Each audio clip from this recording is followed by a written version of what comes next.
Hi, Amanda here from Outback Travel News and welcome to this week's news update. This week we take you to Kilcara Station in southwestern Queensland. We share with you a great new fossil crocodile exhibition that's opening up here in Alice Springs. We give you a very important update about summer travel in the Simpson Desert, and we tell you everything you'd ever want to know about the humble swag. Kilcara Station is located in southwestern Queensland, not far from Thargomindah. It's a 120,000 hectare working cattle property that's also become a mecca for bird watchers, botanists, nature lovers and families wanting to experience some pristine wilderness and a taste of real life on a cattle station. There's a diverse range of things to see and do on Kilcara Station. I've mentioned bird watching and nature watching, but there's also great photography, some great camping and bushwalking opportunities, and some terrific off-road driving tracks that can take you on an even bigger adventure. So accommodation at Kilcara is also something special that I'd really like to try. You can stay in some refurbished shearers' quarters. The shearers' quarters sleep up to 17 people and they have a variety of rooms, everything from a double room, a queen size room through to a full family room. There's also plenty of places to camp. Right outside the shearers' quarters there's powered and non-powered grassy camping sites and a full camp kitchen, and you can bring your dog to camp here as well. You can experience the very best in bush camping by a couple of lagoons and waterholes. I was talking to Tony Sherwin earlier this week, who runs the property, and she recommends Cardinyabba Lagoon. It's got a great camping site that's become very popular with visitors. So how do you get to Kilcara Station? Well, it's located 1,200 kilometres southwest of Brisbane. Most people take an overnight trip to get there, and they drive through Toowoomba, Dalby, St George and Thargomindah. Kilcara itself is 90 kilometres southwest of Thargomindah on the Dowling track. Kilcara can be reached in a conventional vehicle. However, if you're going to do some of the off-road driving, you will need a high clearance vehicle. Not necessarily a four-wheel drive, but just some extra clearance to get you over the gutters and ruts. Kilcara Station is a great place to explore this part of Queensland's outback. It's close to Hungerford, Thargomindah, Currawinyan National Park and the Yowa Opal Fields.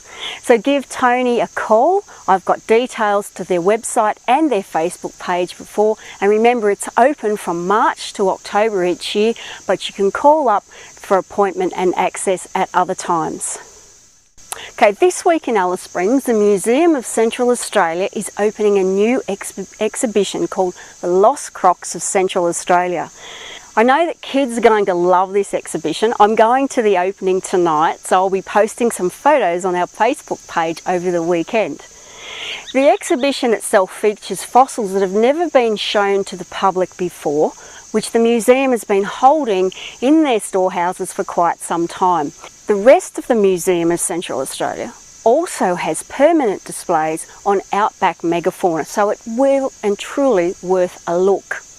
The Museum of Central Australia is located within the Araluen Cultural Precinct on Larapinta Drive in Alice Springs. It's a 5-minute drive from the centre of town. This week's announcement is that all travel to the Simpson Desert in South Australia and Queensland is now officially closed.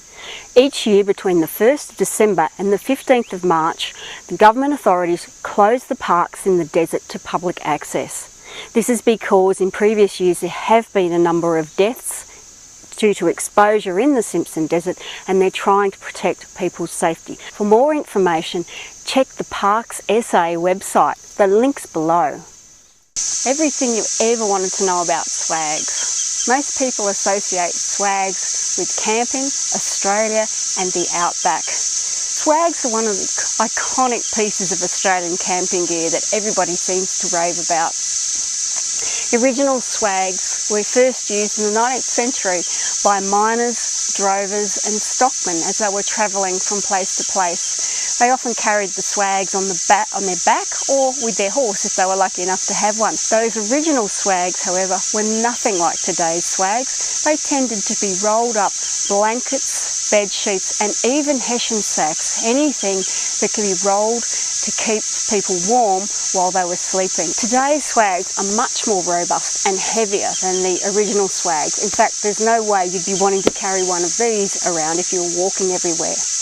Today's swags are made of heavy-duty, water-resistant canvas and have foam bedding inside of them. I'll show you that shortly. So why are swags so beloved by outback travellers? Well, the main reason is that they're really comfortable to sleep in.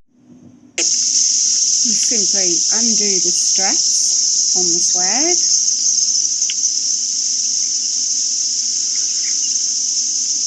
Unroll the swag, and there's your bed ready to sleep in.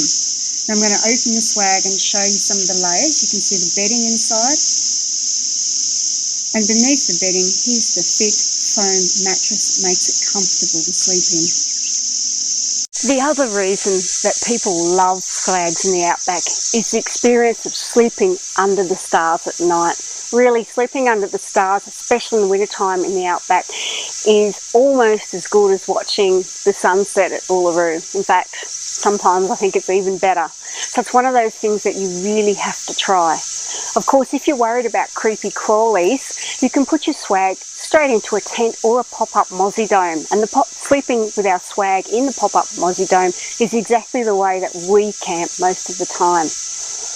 Of course, there's drawbacks with swags too. As you can see, this is a single swag and it's rather big and bulky. Swags come in a range of sizes and they can take up a lot of room in your vehicle and be quite heavy to lift around.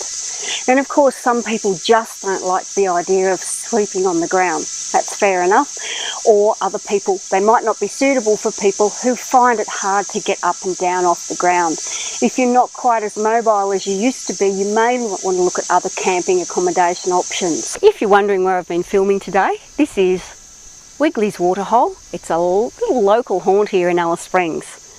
That's it from Outback Travel News this week. Have a safe week and I'll see you next week somewhere else in the outback. The Museum of Central Australia is located at the Araluen Art... I'll get it right. The Museum of Central Australia is... I'm just going to stop this up.